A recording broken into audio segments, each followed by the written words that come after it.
Fala galerinha do xadrez, tudo beleza? E aí pessoal, vamos para os nossos estudos semanais aqui na Academia Xadrez Brasil? Vamos lá, na última aula a gente mostrou aberturas com um E4, né, para nível intermediário. Vamos aqui com aberturas D4 para variar, vamos abrir aqui este curso então e a gente tem aqui 41 aulas com uma visão geral sobre as aberturas com D4. Então, abertura inglesa, gambito da dama aceito, recusado, bogo índia, índia antiga, índia da dama, índia do rei. Né? Aqui a defesa índia do rei, muitas variantes, a defesa eslava, a Grunfeld, a abertura orangotango, o ataque índia do rei, o ataque torre deu ruim. O contra-gambito Albin, contra-gambito Bloomfield, Budapeste, defesa Benoni moderna, Tigorin, a holandesa Stonewall, tão indicada aí por Magnus Carlsen, Linzo Índia variante Semish, gambito Benko, Black Mardimer e o sistema Collie.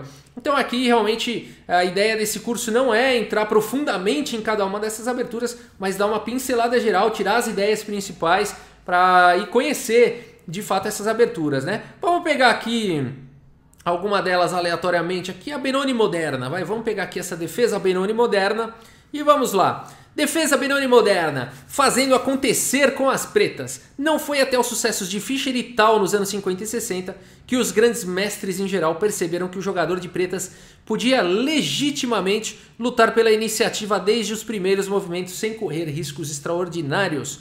A opinião prevalecente até então era de que era necessário neutralizar a primeira vantagem das brancas, estabelecer uma igualdade clara e só então pressionar por uma vantagem. Então acreditava-se que pelo fato das brancas começarem o jogo elas tinham uma vantagem e as pretas tinham que anular essa vantagem para depois pensar em obter alguma iniciativa. Fischer e Tal mostraram que não e eles sempre buscaram a iniciativa desde o primeiro lance. A gente vai ver a defesa Benoni moderna aqui, portanto.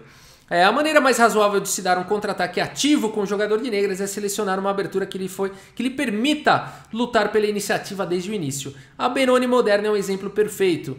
Os ativos das negras são um forte bispo em fianqueto, uma coluna E semi-aberta e uma maioria móvel de peões na ala da dama. Nosso desafio começa após as jogadas D4, cavalo em F6, C4, C5, D5, tá bom? Para quem tiver curiosidade pode abrir aqui o tabuleiro auxiliar, vai abrir uma tela do Lichess e fazer esses movimentos no tabuleiro, tá? Então a gente está aqui no lance 3 da abertura e agora o próximo lance aí das negras, nós estamos de negras e temos que achar a defesa Benoni moderna. Pessoal, se eu não me engano aqui é B5, tá? Vamos ver se faz sentido, se é por aí, mas a ideia de B5 é já desenvolver aqui, possibilitar, favorecer a mobilidade das peças na ala da dama. Vai jogar depois, como o texto falou, com o bispo aqui em fianqueto, né? Vai tentar mobilidade na ala da dama, tá? Agora, por ser a moderna, eu não tenho certeza se é o E6 aqui. Bom, vamos fazer um lance aqui, vamos fazer o B5 aqui que eu falei. B5 é o gambito Benko, eu confundi aqui, essa é uma boa abertura, mas queremos jogar a Benoni moderna. Ok, talvez D6 ou E6 aqui. E6, vamos ver. É isso. Se você deixar de desafiar o centro branco imediatamente com E6, você dá ao seu oponente a opção de recapturar em D5 com o peão da coluna E, se ele quiser evitar uma batalha mais arriscada. O jogo é bastante sombrio depois de, por exemplo, D6, cavalo C3, E6, E4, E por D5, C por D5. Aqui é o seguinte, pessoal, tá dizendo o seguinte. Se a gente jogasse... eu vou abrir aqui o tabuleiro do Lichess. Eu vou voltar aqui um pouco a posição para a gente poder simular aí essa situação que ele colocou, tá? Então vamos abrir aqui o tabuleiro auxiliar. Eu vou abrir aqui o tabuleiro do Lichess. E aqui ele colocou o seguinte. Nós fizemos imediatamente o lance E6, desafiando o centro. Se a gente tivesse feito D6...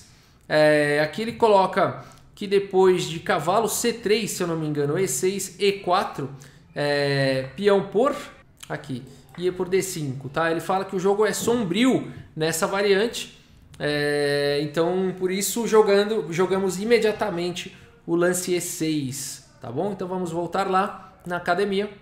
Cavalo C3 se prepara para jogar E4, e aqui então é a diferença, a gente já captura imediatamente o peão e não dá tempo, né, das brancas jogarem o lance E4, tá? Então essa é a diferença de não perder o tempo jogando D6. Aqui as brancas não vão ter a opção de capturar com o peão de E, tá? Então aqui a gente captura o peão, olha lá. O jogador de pretas completa uma parte importante da estratégia da Benoni moderna. Cria uma estrutura de peões assimétrica que permite que ambos os jogadores busquem um plano ativo, independente do que o oponente faça, né? Então, vamos continuar. Temos o branco aceita o desafio com C por D5, ele poderia tentar cavalo por D5, mas depois de cavalo por D5, dama por D5, a dama das brancas será expulsa com perda de tempo e o jogador de brancas não poderá explorar a casa D5. Muito bom, vamos em frente. Então aqui, pessoal, realmente vamos observar a assimetria da estrutura de peões. As pretas já têm uma maioria de 3 aqui contra 2 na ala da dama, né? As brancas têm uma maioria central de 2 contra 1 e isso torna a partida já de cara muito interessante, cheia de possibilidades aí para os dois lados. Aqui eu acredito que D6 seja um lance interessante, não permitindo as brancas tentarem avançar com D6 em algum momento. Vamos ver se é isso.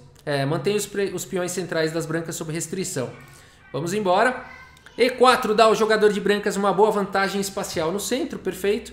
E aqui, se a gente se lembrar do começo do texto aí, do começo da aula, esse bispo de casas escuras vai jogar em fianqueto, né? Então vamos tentar explorar essa diagonal aqui, essa longa diagonal de casas escuras.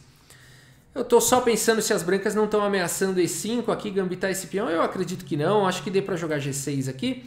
Legal, a longa diagonal é claramente o melhor lugar para o seu bispo F8, portanto G6. Além do simples movimento de desenvolvimento cavalo em F3, o jogador de brancas tem várias outras ideias. A mais perigosa é F4, bispo G7, bispo B5, cheque, deixando o jogador de pretas a opção de recuar com o cavalo de FD7 ou entrando nas complexidades táticas de cavalo BD7 e E5. Aqui, mais uma vez, pessoal, precisou, né? Abre o tabuleiro auxiliar lá do Lichess e faz todas essas variantes, tá? Então aqui o lance mencionado depois de G6 seria essa ideia de F4, né? E aí depois de bispo G7, bispo B5 foi comentado.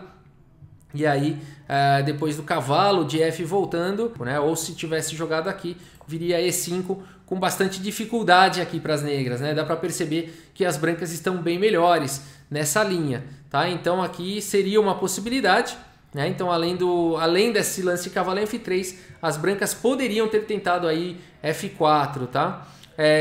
Para driblar essa variante, muitos mestres jogam apenas a Benoni moderna após a ordem de movimento D4, cavalo F6, C4, E6, fintando uma nisoídia, cavalo F3, C5, uma vez que nessa linha o cavalo em F3 já bloqueou o peão F.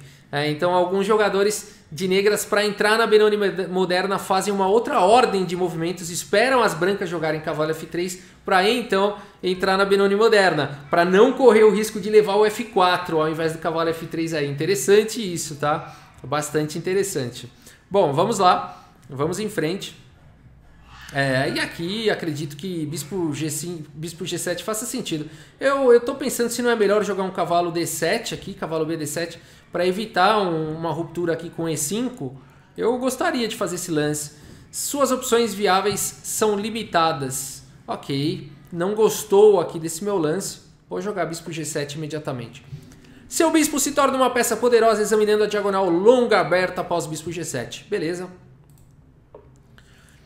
Branco continua com um modesto movimento de desenvolvimento bispo em E2. Eu quero ver o que aconteceria com E5 aqui. Bispo G7, E5, eu vou ligar a engine aqui do Lichess.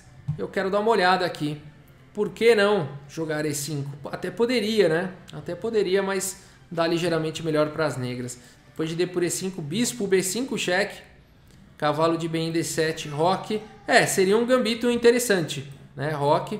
Mas de fato as brancas teriam que provar aí que teria valido a pena esse gambito, né? Bispo por D7, cavalo por D7, bispo G5.